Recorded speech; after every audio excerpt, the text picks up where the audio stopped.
Hi everyone, welcome back to my YouTube channel. I'm Viddhi Kantesaria, an artist and founder of Limitless Art.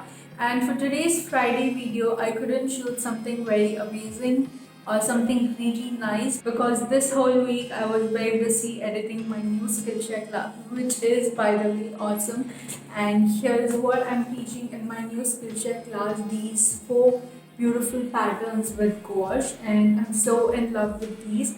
So if you're in Skillshare, make sure that you join with me on Skillshare so that when this class releases, you'll be able to watch and learn from me. And if you're not yet on Skillshare and you would want to try it for free 2 months, I have a referral link below in the description box which you can check it out. So in today's video, I'm going to teach how to paint watercolor roses in 3 different ways. And at okay. What was I about to say? Okay. And yeah, I wanted to say that this video is not very well shot because I was doing so many things, but I still hope that you find this video helpful.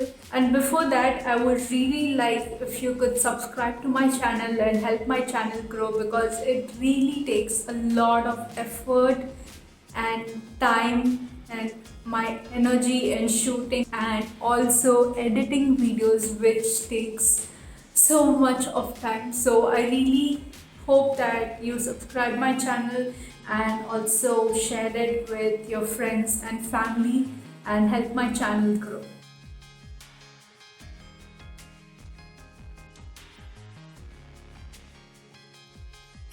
Let's begin painting watercolor roses, and all the materials that I'm using in this video is linked in the description box, so make sure you check the description box below.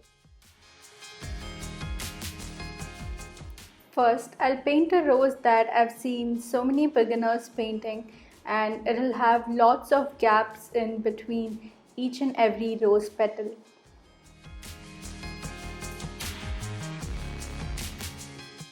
And now I'm going to show you how you can paint very beautiful and elegant roses.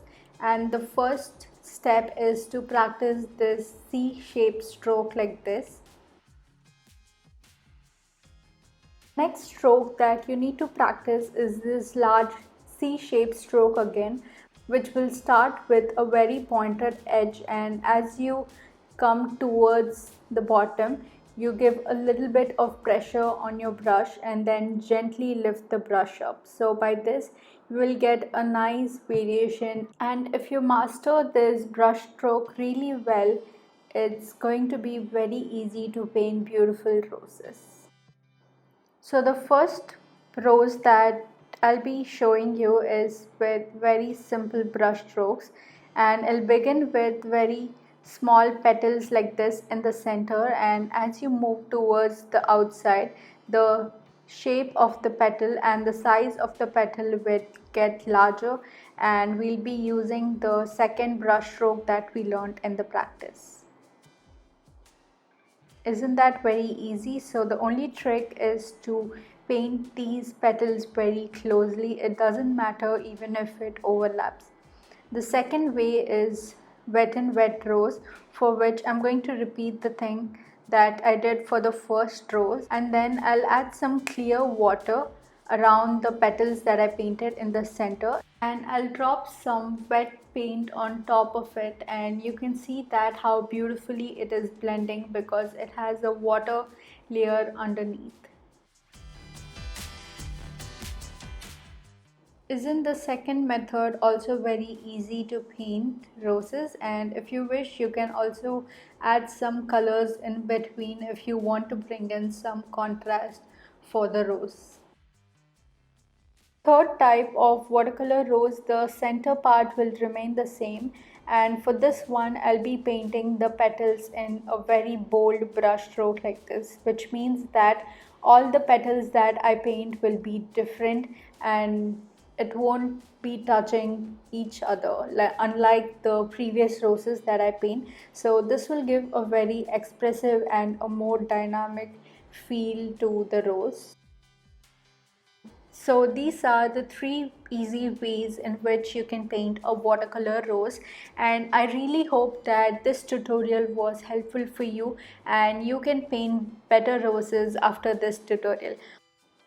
Now I'm just going to share a quick time-lapse video of how I'm turning these roses into a fully composed artwork by adding some leaves and some filler elements.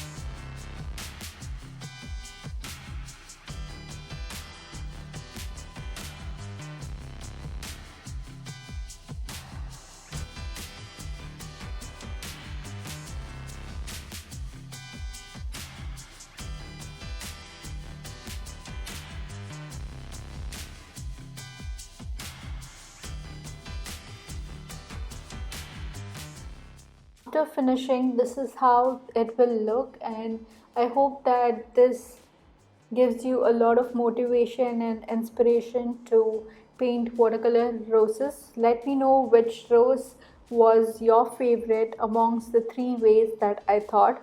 I would really love to know your feedbacks from this tutorial in the comments below. Thank you so much for watching, and I'll see you soon again next Friday.